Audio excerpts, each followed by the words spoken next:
Hi, I'm Kaplan Sally, and we've been together for almost 5 years. Yeah, almost 5 years. Almost 5 years. Hi, I'm Kane, married to Kat. This is my wife. My name is Kat. I moved here to Cagayan de Oro for him, for love. Yeah. How long have 20. Almost 7 years. My name is Kendra Lanzaderas, and here is my best friend. Hi, I'm Danny Jeffsy Forras, and here with me is my best friend for 8 years, Kendra. My name is Jastin Manganar. I'm still in college, and My name is Angela Darius, and I'm still a grade 12 student. we've been together for like 10 months. My name is Junko Bartolome, and this is my partner. I'm Q, and this is also my partner. We've been together for almost, 6 years, no? Yeah. 6 years. Yeah. So, if mapildi siguro ka ani nga game, wala nang 7. I think I would describe our relationship as exciting. Every day is like a guessing game. What I like about our relationship is that we're very open with each other's parents. Like, we're very legal. For me, it's like bahay-bahayan, but with kids. Ma-describe na mong relationship nga Kanang at least kabalo minaas na ami sa each other sa among backs. Sakto ba? Yes. Naata each other for our back. For your back. with our back. For or and with our I think, bestie, na we can describe our relationship nga kaning very relationshipful. Yeah! Today, we're going to be showing you different flora and fauna, and you're gonna guess whether they are native to the Philippines. Do you know what flora and fauna Yes, they are the main characters Oh. of Jose Rizal's Florante and Flora. Flora is about related to the flowers, to the plants. Fauna, Mr. Science, is the animals.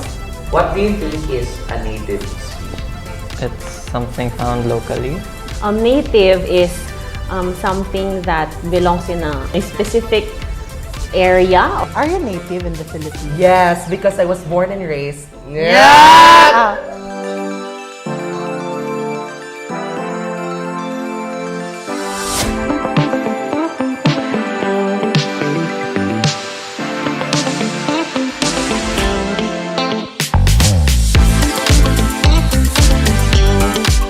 So if dili lang makita yun sa Philippines, it's called what? Endemic. So, what is a competition without a prize? Right? So, But may for prize? this one, kamo na ang magsabot unsa ang prize. If who wins, what will they get? Isa Mapili ako, kay sagpaon sa right cheek. Ani? Reggie Clocky, we do not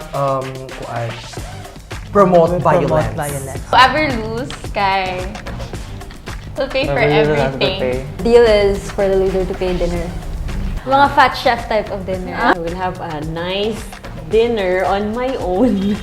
Okay. And you'll have the children. No one will bother me. If you win, we'll order out tomorrow for dinner. Magtutwerk si Jungko. If ako madog siya, mag-twerk.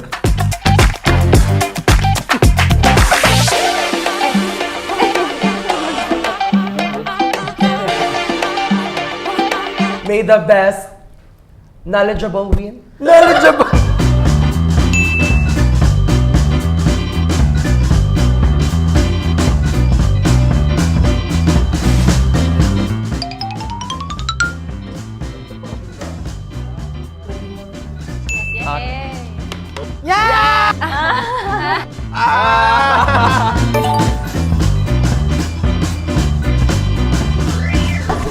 Why did you think it was not native? Kay taas siya gilong. I think dili siya native, kaya mas foreign looking siya. Kay feel na ko kay Chade ang lighting. Kaya di ba lahi ang lighting sa gawas?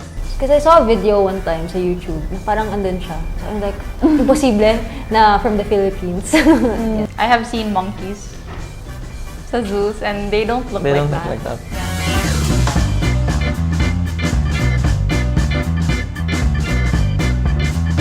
How do you mark your territory on your partner?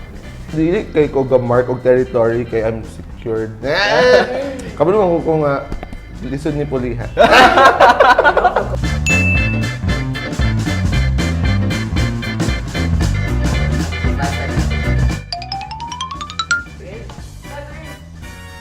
Hello? Breathe.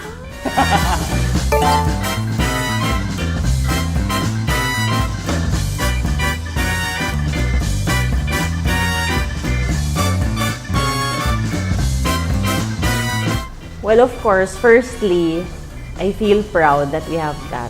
But at the same time, I feel bad that, 500 left? So, di ba, we're the only ones in the whole world who has this Kalamian deer. And then, we're on the risk of losing them. Siguro, a bit angry kasi bakit wala yan sa mga, like, you call it the zoos. Like, hindi siya promoted, ganun. Like, sayang. To think nga murag endemic lang sila. Endemic! I learned something today Oo. Dire sila makita. So murag, of course, I think nga murag it's our responsibility yun nga kanang ma-protect ang ilang species. I'm thinking about our children and their children's children. Parang ganun. Parang, well, they might not be able to also see or experience watching the deer. These species remind us and the world kung sa ka-unique ang Philippines.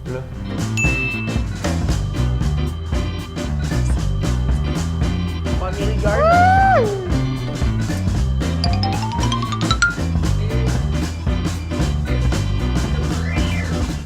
Huh? It is. It is. Ay, puli-puli na to.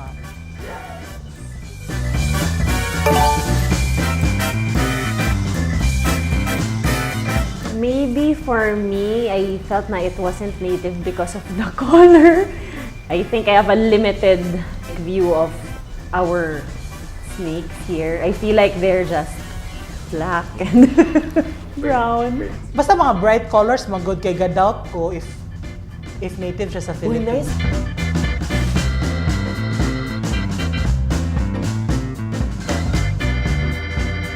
Do you think your partner is mostly loyal and faithful? Yeah, my partner is very loyal and faithful. Siguro, I think that way kasi that's how our relationship is built. No lies, always transparent.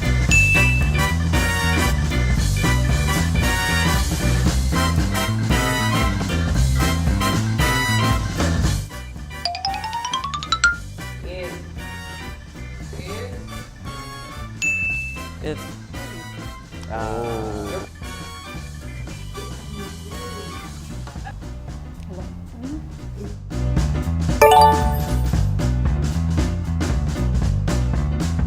Wala lagi na ko siya nakitan sa Sir, sa Mantianak Zoo. Wala pa lagi na siya sa Amaya. Yeah! Dato ko nag-base sa Mantianak ug Amaya kaya ako kakita ang mga animals dito. Dili kasi sila nga naka-colorful.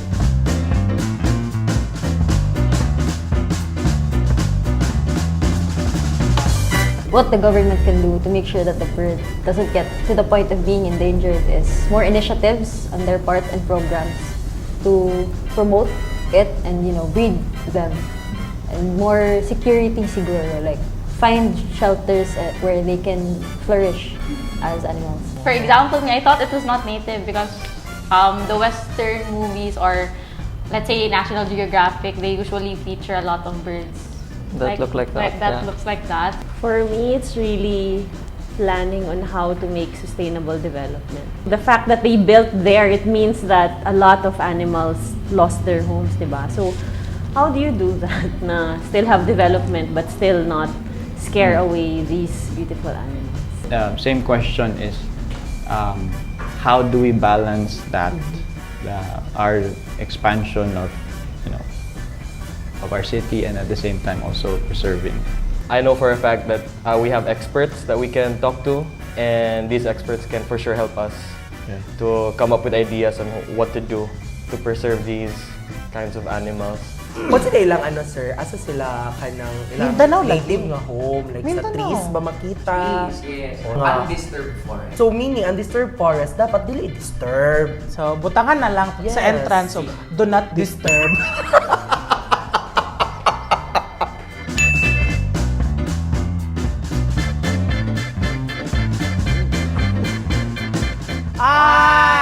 Pero, ang pangutana, Kung native. kung native ba siya? No. I'm correct. Told you. Ah! Happy, happy.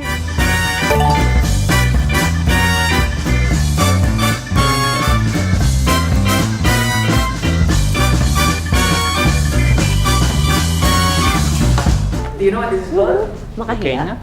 So I thought that there is Filipinas, tas makahiya pag yun yung pangalan. Yeah. Well, I didn't know what the English, the name is. What do you think is the English name of the Makahiya? Very shy. Not so shy. It's actually called Touch Me Not.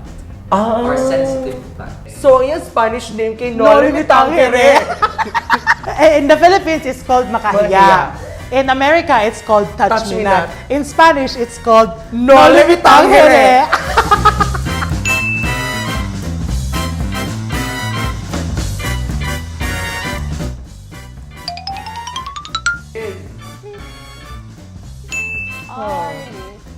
Yes, you're both.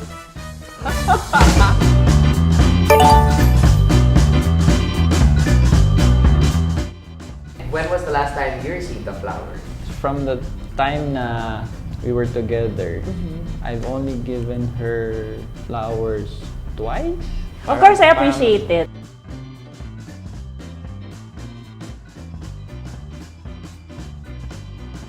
Yeah, I think with the effort from the government and from everyone, we could help keep our plants and mga native animals from extinction.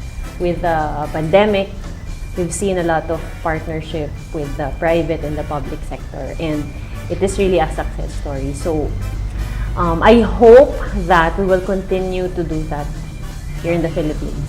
Well, of course, everyone should be involved, especially because it's not like it's only the private sectors living on Earth. One little effort kayo lahat nag-contribute. So, especially may impact talaga yun. And you can see it, relating it sa election, you can see how powerful individuals can be and what they can do if they really put their heart into it.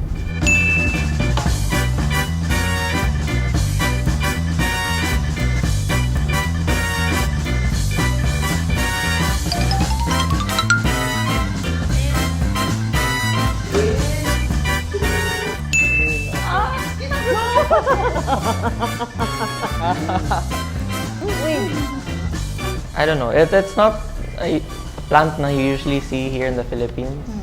Actually, I haven't seen. Have you seen that type of plant? Again, uncommon. It's not the typical plant you see, probably because it's endangered.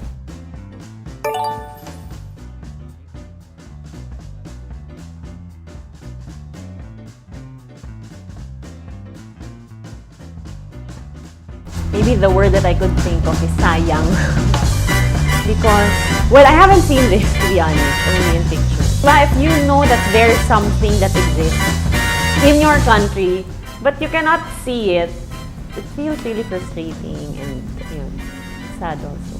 So I can't blame the people who are actually doing it, but the people behind, the companies talaga who are responsible kasi they're making a business out of it. I feel like I'm not doing enough to preserve our environment because I'm just learning all of this here while doing this game, and grabe no, dagan man day kayo endangered species dire and or on the verge of extinction, and it's right under our noses. And I'm actually very emotional. True yan, gano'n good siya. What was Because it's so beautiful and it's so unique. I don't think makita ko like something as colorful as that somewhere else. Sayang lang kung especially knowing that it's getting extinct just because of collateral damage.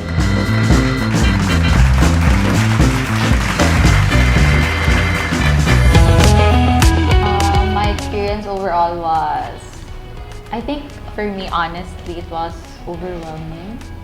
First, because there are species like plants, animals, I didn't know na really native here, and it's something really we should be proud of. Yeah, there's a lot of things that I don't know. Very disappointed ko sa akong self not knowing ko unsa ka colorful di ay and ka diverse ang species, both flora and fauna sa Philippines, nga native sa Philippines. Murag, ay, exist din in ani nga mga plants, in ani nga mga flowers and animals. I think it's a good way to educate people, like having this game. If governments choose to educate us more about, you know, the environment, its importance, I think it's a good way to, you know, like diversify information for us to process. Most species shown they were endangered or vulnerable. And looking at the pictures, it like reality check. I think it's sad because as a person who loves outdoors, I can't enjoy how beautiful it is anymore.